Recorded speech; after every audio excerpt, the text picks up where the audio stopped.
Assalamu alaikum. So I'm gonna be proving that 2 plus 2 is equal to 4. Now, how am I gonna do that? First thing, we need to introduce a set of rules or axioms that satisfy basically all natural numbers. But axioms meaning they're fundamental. Like you cannot, they're just the set of rules that you started up with the initial starting point, and you can't just say, oh, you know what? How do we derive that? No, we can't say that because those are the rules that we begin with and we derive everything from it, prove everything from them. But axioms can depend. There are a lot of axioms out there. Could be different. Could be there are quantum mechanical axioms. There are quantum field theory axioms.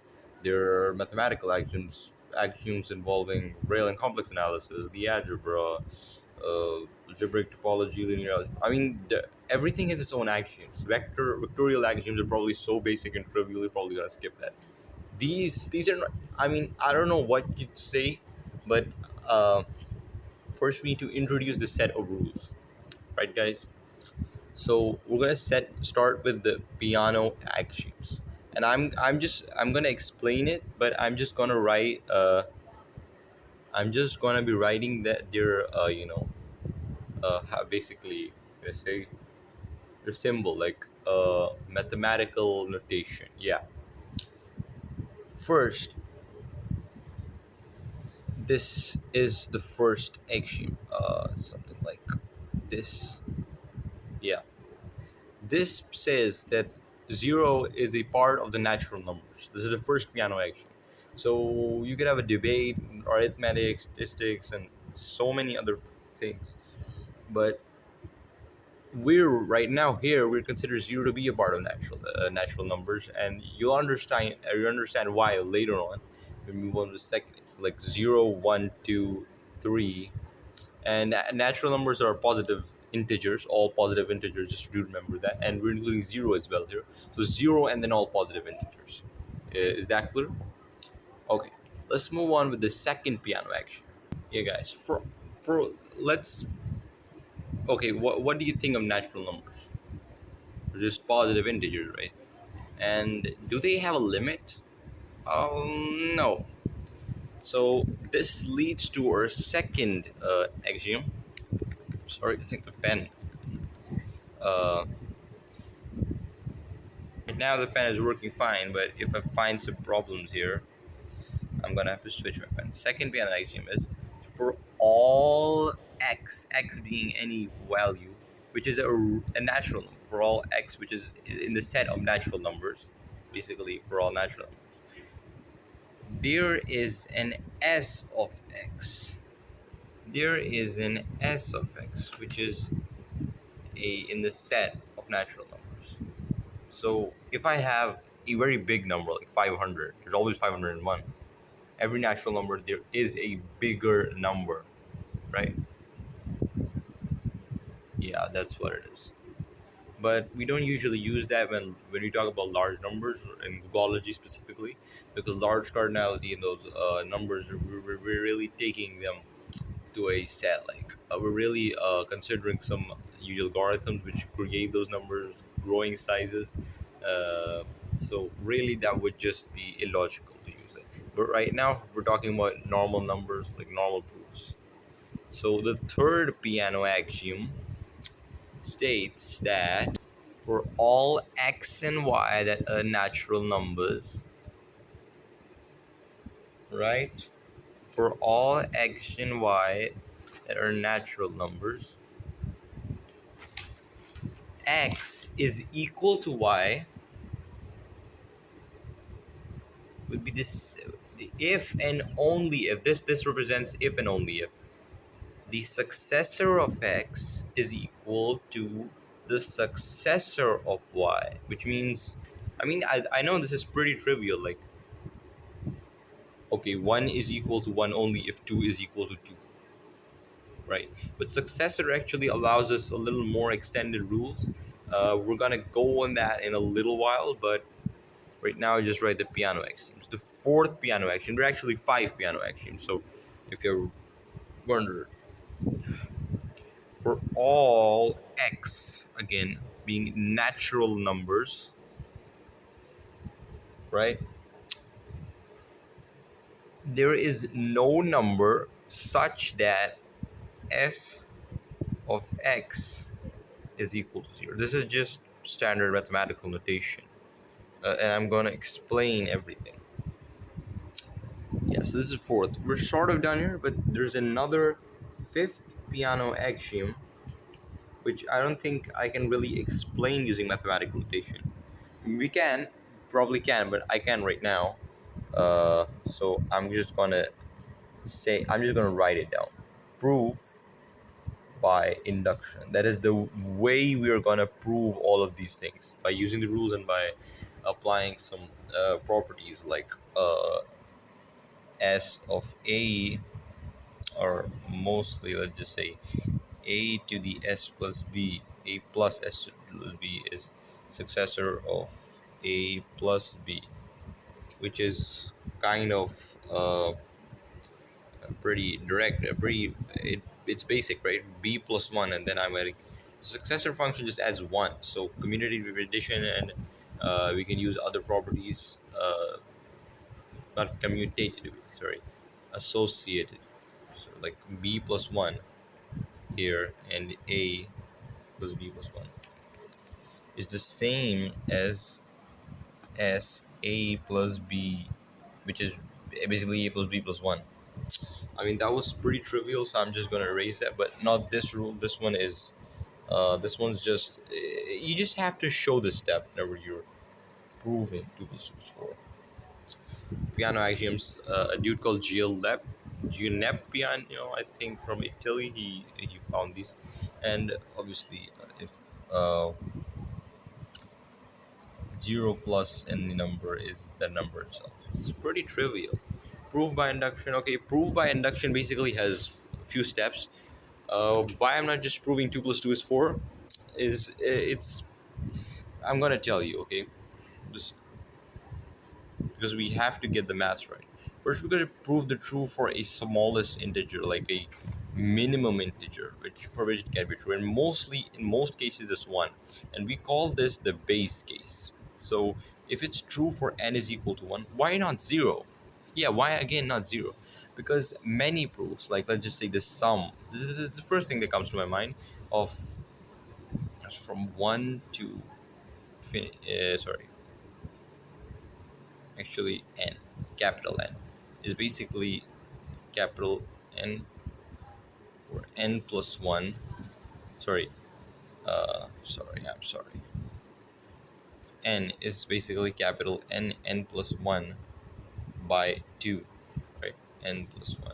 Why does this happen? Well,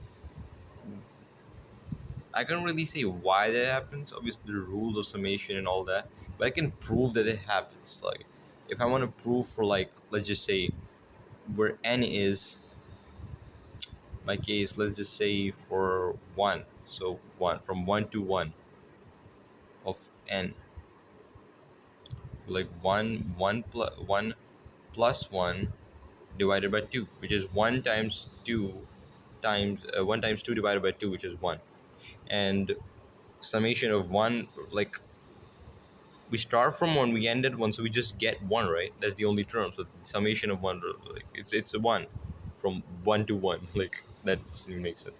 And that's how simple the base case is. But then there's the second thing, where we assume that for each k, this wait a second, yeah, for each number k, each integer k, from n1 to k of n, is going to be k plus 1 over 2. And then we gotta prove that this is true for k plus 1. Okay, this is where it gets the tricky part for many situations, because there could be different proofs and different ideals. So we basically have to prove this part where k is replaced with k plus 1. So you get me, right? We have to prove this part. This is not given. You have to prove it by assuming the following is true. So if we sum something from 1 to k, they'll be like 1 plus blah blah blah. we're assuming this is there. But how do we know for k plus 1? Okay, so we're just gonna have to add k plus 1 with the thing, right? K plus 1 by 2. I'm sorry, the pen is not working. So we just add another extra term. Okay, guys. So I just erased the board and waited for a marker to work. So we were gonna prove that from k plus 1 of 1 is equal to n is 1. Yeah, n is 1. Of n is technically equal to k plus 1. Oh, what's wrong with it? K plus 2 divided by 2.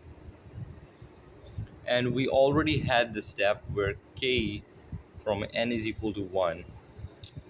I'll make it all more concise. Sorry, this was n, this was n, this was n. If you're getting confused to what this is. N is k plus 1 divided by 2. Summation means adding, so we just add the k plus 1 term, right? Yeah, it's simple as that. K plus 1 by 2 plus k plus 1. So hence we have k plus 1 taking common k plus 2 plus 1, that can be written as k plus 1 uh, k plus 2 by 2, hence proven. Now where's the part we had to prove 2 plus 2 is 4? Okay, this was just the proof by induction. So I just explained to you. I can't really I don't have any notational trick to explain this. So yeah, I'm sorry, I can't do that. But that's what it is. You just have to take a base case for n is equal to 1 or some number, and we just have to basically assume true for n is equal to k the parameter, because we already have found it. It's not like you can derive something, but you can prove it. A formula is true, and then n is equal to k plus 1. We have to prove it true for that. So then it just becomes we can write a statement, hence uh, if true for n is equal to k, then true for n is equal to k plus 1, hence true for all integers n is greater than or equal to 1, like, because we proved it for n is equal to 1. If k is 1, let's just say k is 1, then prove it for k plus 1, which is 2, k plus 2 3. You probably get there, right? And then it's true for all natural numbers, all positive integers, whatever you say. True for all positive integers, or natural numbers, or natural numbers wouldn't really be a good way because we're including 0 to be natural numbers. 2 plus 2 4. 2 plus 2 is 2 plus the successor of 1. And since you might remember the successor property s1 plus 2, which is s3, successor of one number plus the other number is the successor of both the numbers, successor of 3, hence 4. Can you prove 1 is not equal to 2? It's quite simple. We can just start from one side. Let's say left hand side. 1 is the successor of 0, or actually no, we're going to prove by contradiction here. So not left hand side, right side. So we're going to say, if we're assuming, let's just assume 1 is 2, successor of 0 is successor of 2, sorry, successor of 1. So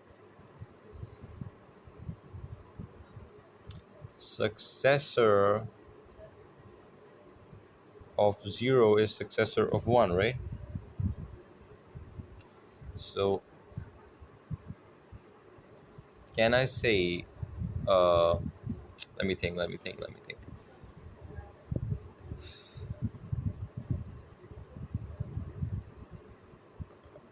If I like do the inverse successor and inverse successor, I can get, say, or maybe like successor 2 times successor 0 and successor of 1. So if I had to find the successor of the successor of 0,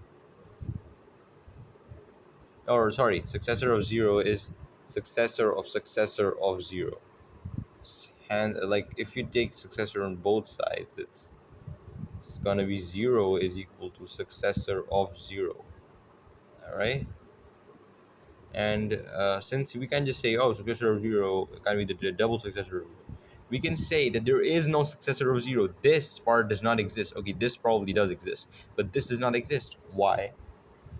Remember the fourth piano axiom, which said that successor of x can if the successor of a number is like 0, like this part, like the successor of a number is 0, that number does not exist as a natural number.